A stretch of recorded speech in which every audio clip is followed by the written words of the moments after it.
Hello, everyone on the World Wide Web today. My name is Quenisha, and this is your favorite podcast, Be a Better Baddie.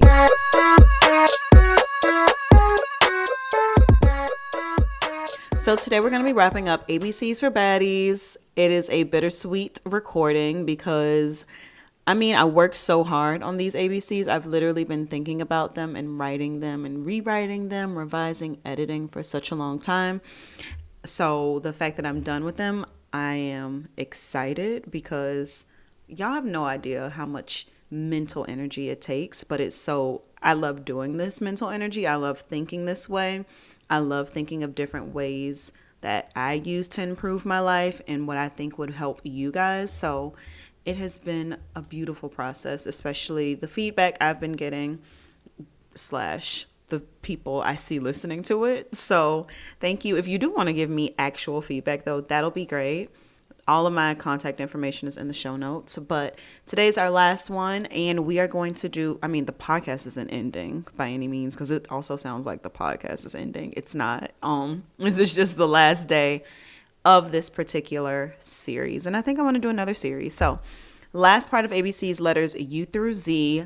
Let's get started, and let's start with our first letter of the day, U, and U is for unfollow.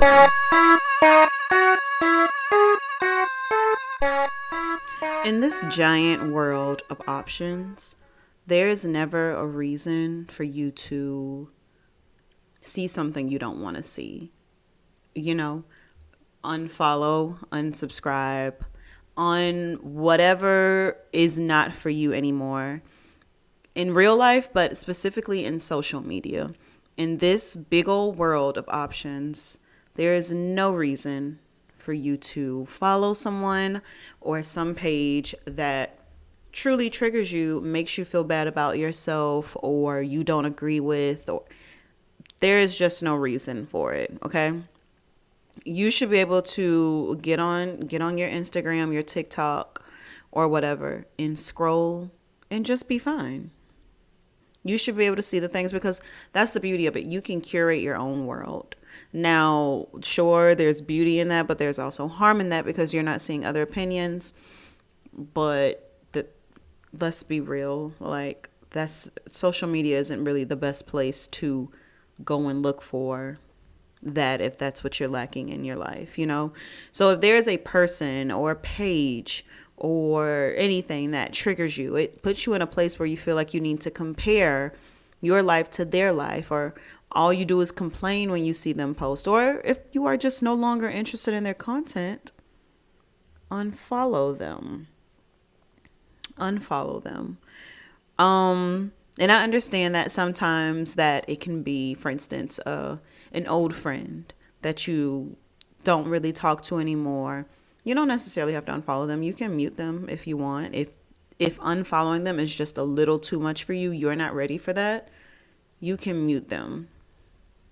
Okay, either way, you have different options, either the hard option or the soft option of removing someone from your feed. Now, I am going to add a caveat to this. So I see a lot of posts about people feeling bad when they see other people post, or even just start thinking really negative things about other people when they do post parts of their lives.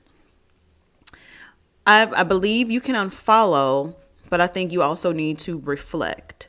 So I'm going to use this example that just came to my head. Jackie Aina is a beauty vlogger. If you don't know her, she's a home style. She's everything, if I'm being honest. And she's had a following for a very long time. She started on YouTube early beauty days, and she has stood the test of time of YouTube. She built a following on Instagram. Now she's built a following on TikTok, a strong following. She does good on social media. And there are people that they get sick to their stomach when she posts, literally sick to their stomach, because they think it's fake. They think she's showing off because she started off with humble beginnings, as that's what you do, right? When you start, obviously she wanted to make money. She made money. With money, she elevated her lifestyle. She was able to buy the things she wanted to. She was able to get the luxury she wanted. She was able to fully be her. And people cannot stand that. So there are always people in her comments calling her fake, saying she's unrelatable, saying all this, when really they need to look within themselves, because she never said she was trying to be relatable. Like, she was trying to make money. She made money. Like, anybody would do that, right? I mean, I don't have a problem with it. It's not my money. I'm not, I can't tell her. But the people who leave negative comments, the people who are so easily triggered by seeing other people live their lives on social media, and you get a negative response when these people are literally just minding their business, I do think you should sit and think about that. Like, why? Where is this hate coming from? Because, and that's what I'll call it, hate, because there's no reason for me to have such a strong emotional response to someone else posting something from their life. Sure, I could talk about it, but I don't know. So I do want to add that caveat. When it comes to unfollowing someone, why are you unfollowing them? It could just be a shallow unfollow, but why? What is it that that person brings up inside of you? Okay? I think learning to deal with those kind of triggers and engage with them in the right way on some type of level will improve the quality of your life, because you're going to think and say, wow, I shouldn't feel this way because of this reason. And if we think back to even the letter J, if it's jealousy that's coming up, chase your jealousy. Like, whatever it is you want what this person has, find a way to get that in your life, because you clearly want it. Nobody's jealous of anything that they don't want for themselves. So follow your jealousy, unfollow the person if you can't take it, and move on and build yourself a better life. That's it. At this point, the algorithm is going to give you what you want to see. If you keep engaging with that person's content, you constantly scroll through the comments, like, you're going to see more of that person, because the algorithm's like, wow, you must really like Jackie Aina, so let me keep showing you her videos. You could say, don't show me Jackie anymore. You can block her. Like, there are things you can do. So that is letter U, unfollow. And now we're going to go on to letter V, and V is for verbalize your feelings. Have you ever been in a situation where you knew someone felt something and they just didn't say it? And it was irritating because it was like, I know you feel something, but you won't say it. That's what I mean by verbalize your feelings. Closed mouths don't get fed in every sense of the word. If you like something, say it. If something hurts your feelings, say it. This one, and again, it's easier said than done, because this one is still very hard, and part of the reason I don't do this anymore. Did the nail tech completely butcher your nails? Say something. And I saw this TikTok the other day where this girl was like, I'm so proud of myself. Like, I was at the nail salon and like there was a color that the nail tech put on my nails and it didn't look like the color that I chose. So I said something and she was proud of herself. Like, how many times are you in the nail salon and it's like, y'all really missed, I could have did this at home, and you just kind of take it, you know? That's part of the reason I'm not going to the nail salon anymore. On top of that, they're dirty. But I digress. No one will ever know how you feel unless you tell them. And it's very toxic to put the responsibility of interpreting your feelings onto someone else. It is toxic for you to feel like, well, I've been acting shady this whole time, so this person should understand that I'm mad at them. No, because you should be an adult and open your mouth and say something. Okay? Furthermore, holding on to your emotions is horrible for your health. We've discussed this before. Suppressing your emotions is going to have a negative impact not only on your mental well-being, but also your physical well-being. Open your mouth and say something. Even if you're not sure of what you want to say, don't say it to that person just yet. Maybe you need to write it down. I love to write things down, journal, process. talk to someone else. But either way, you initially expressing those emotions are going to help you process them and in a way cope with them. So by the time you do come to that person who hurt your feelings or did something you didn't like or did something you even did like, maybe you were like, oh, I kind of did like that. By the time you get to them and you processed it, maybe you'll find a way to verbalize it as well, because sometimes it's also not the best to come to someone and say the first thing that's on your mind. Sometimes it's okay. Okay. But either way, verbalizing your feelings, releasing your feelings is going to help you in the long run. Please stop holding on to your feelings. It's kind of like even, I'm sorry, y'all, because y'all know I'm a lady, but it's even like poop, right? You don't just hold on to that, and you can feel it wanting to come out. So you go and release it. It's the same thing with your feelings. Sometimes you just cannot hold it, and holding on to it is going to hurt you. It's so uncomfortable. Like, say something. And when you verbalize your feelings, the other person may not receive it. You have to be prepared for that. And I think that's a big reason why so many people don't verbalize their feelings, because you don't know how that other person is going to react. That's just a part of life that you kind of have to face. There have been times I verbalized my feelings to people and they did not receive it the way I thought they would. I meant no ill harm by it. It was just literally me saying, this is how I feel about this situation. And it took a complete left turn, and I have to be okay with that. And at the end of the day, it is what it is.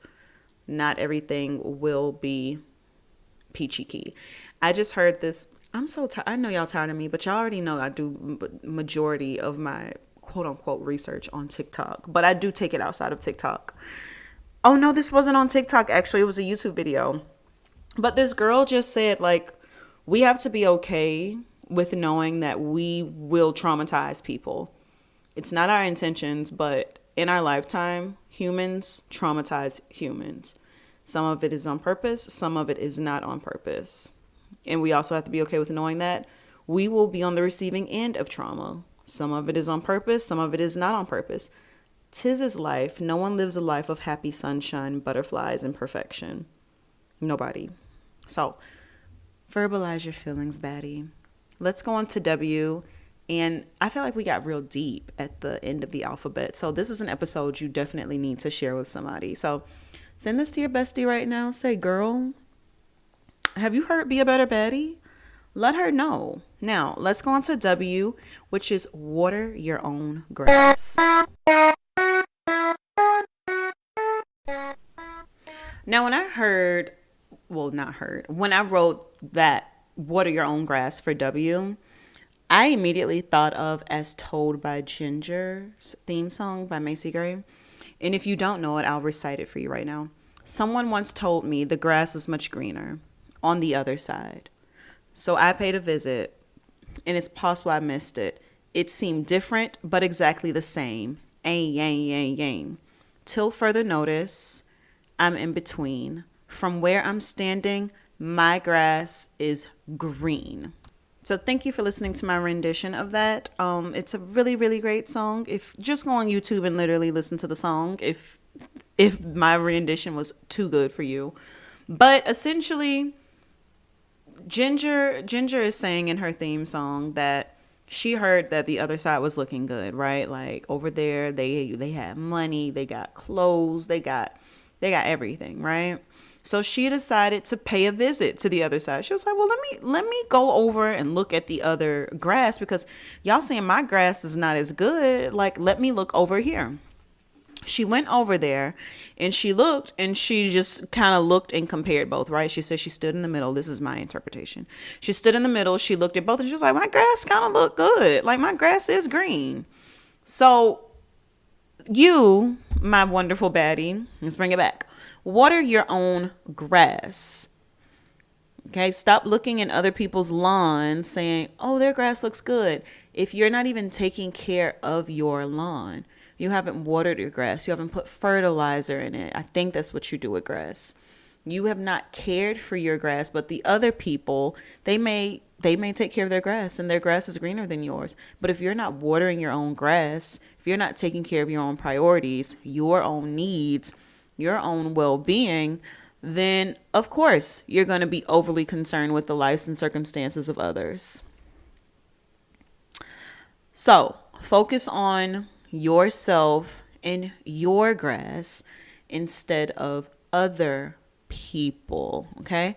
So this can include, like, watering your grass looks like setting and achieving your own goals, whatever that may be, right? Investing in your own personal and professional development. So as your grass can look greener to you, right? You can be more happy in your grass. You're like, wow, look at me with this robust library of knowledge. Making sure that your emotional and physical needs are met, because your grass may be super, super green, but you may have on some sunglasses that makes the color look faded. The phrase implies that when you focus on yourself and your own grass, it will naturally grow and flourish. Whereas when you focus on other people's grass, you start to neglect your own grass, and it's going to wither away and be brown and die. I also hear, when I hear water your own grass, I also hear the implication of not comparing yourself to other people. So really the homework for this one is focus on yourself. What are your goals? What do you want to work on? Do that instead of worrying about other people's grass.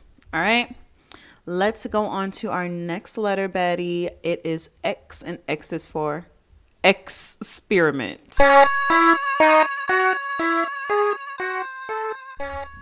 But Quenisha, you were just talking about having a routine. Why would you tell us to experiment? Because life is not black and white, and there is some gray, and we need to acknowledge the gray. Everything cannot be a routine because we are not robots. Do routines help? Yes. Yes. Routines help you so much, but sometimes you have to experiment and do things differently to improve, because you can't keep doing the same thing forever. At some point, your routine, you're going to outgrow it, and it's time to change it up, add something to it, etc. Make time to experiment, because also you need some excitement in your life. Breaking up the monotony of daily routines are going to give you excitement. It's going to allow you the chance to learn some new skills, discover new passions, and really help your brain. Like, I'm all about your brain growth. I have this fear. I have a lot of fears, but the fear, because I'm so reliant on my brain. Like, we are relying on our brain for everything, but me especially, I love to think. I love to solve problems. I like to come up with solutions. That's the same thing, but I like to do that. So there's so many benefits to breaking up your routine. So I was listening to this podcast before, and they basically said, long story short, doing the same routine over and over again makes you dumb because your brain isn't working.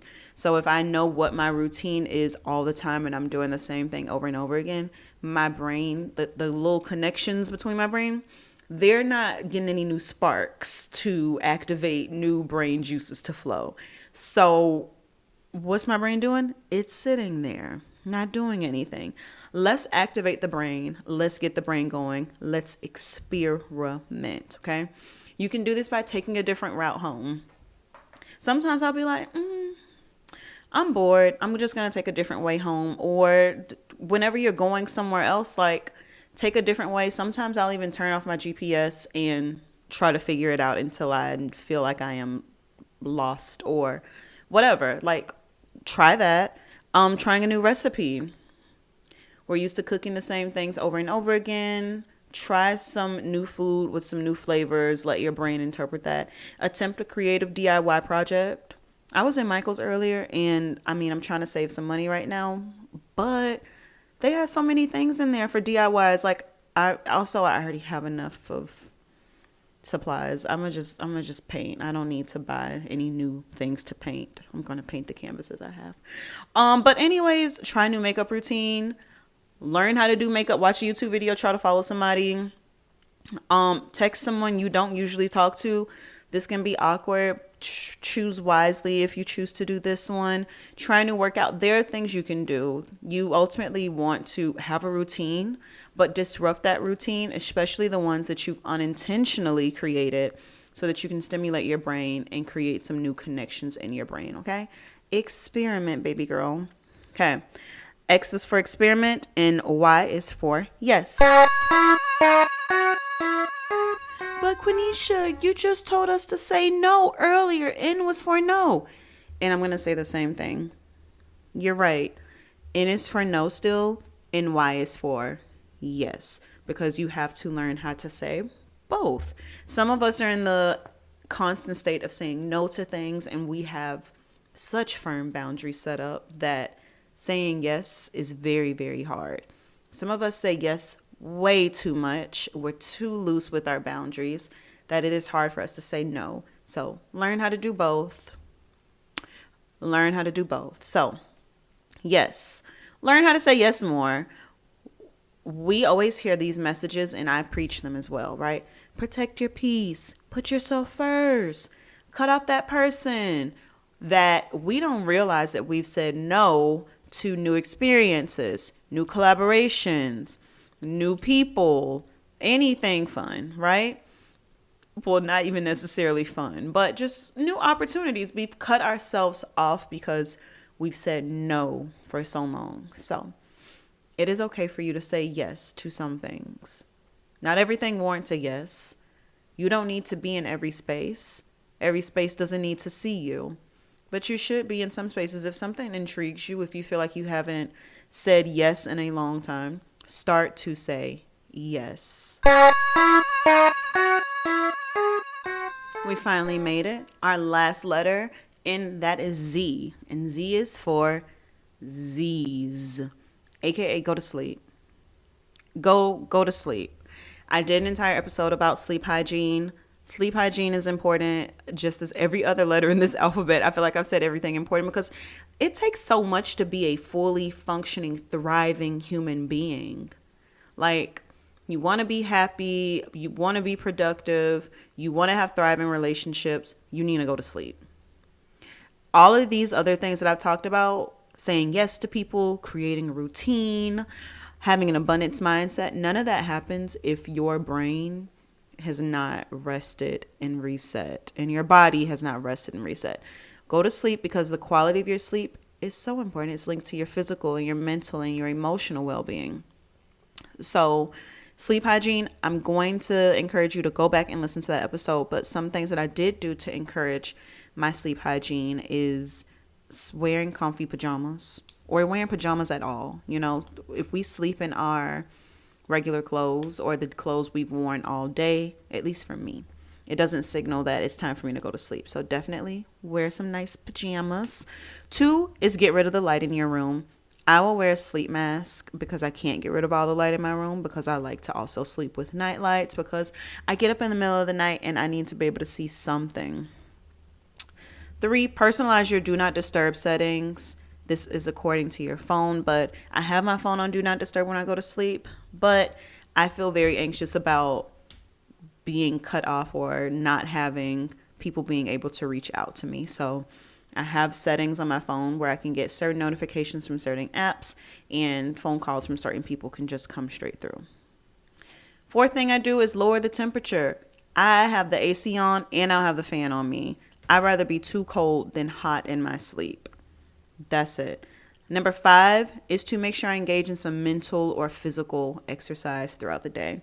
Tired brain, tired body, I'm going to sleep. If I haven't done anything, I'll be up all night long. And I'll be doing something because my brain is not tired, or my body is not so tired that my brain cannot think. 6, create and maintain a consistent nighttime routine. I try to get to sleep around the same time every night, especially during the week, so that I can wake up and I do have enough sleep every night and everything is good. And then the last thing is make sure your bed is comfy, your whole room, but make sure your bed's comfy. Get some good sheets, get a good comforter, get a good pillow. Do what you got to do. Get you one of those little bed, what do you call them? I don't even know. The squishy things. the squishy things that go on top of your mattress to make your mattress a little softer or firmer, whatever you may like.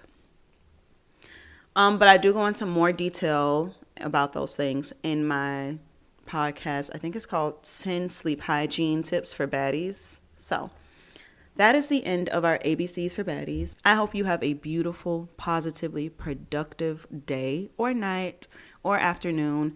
Please don't forget to rate this podcast. If you've enjoyed it, you feel like you've never rated it before, you're like, wow, I need to let other people know. That would be great, especially for visibility purposes. We're trying to grow this podcast. We're trying to get out there in the world. So help your girl out and explore the show notes to get what you need. And that's that on that. Bye, Baddie. See you next week. Bye.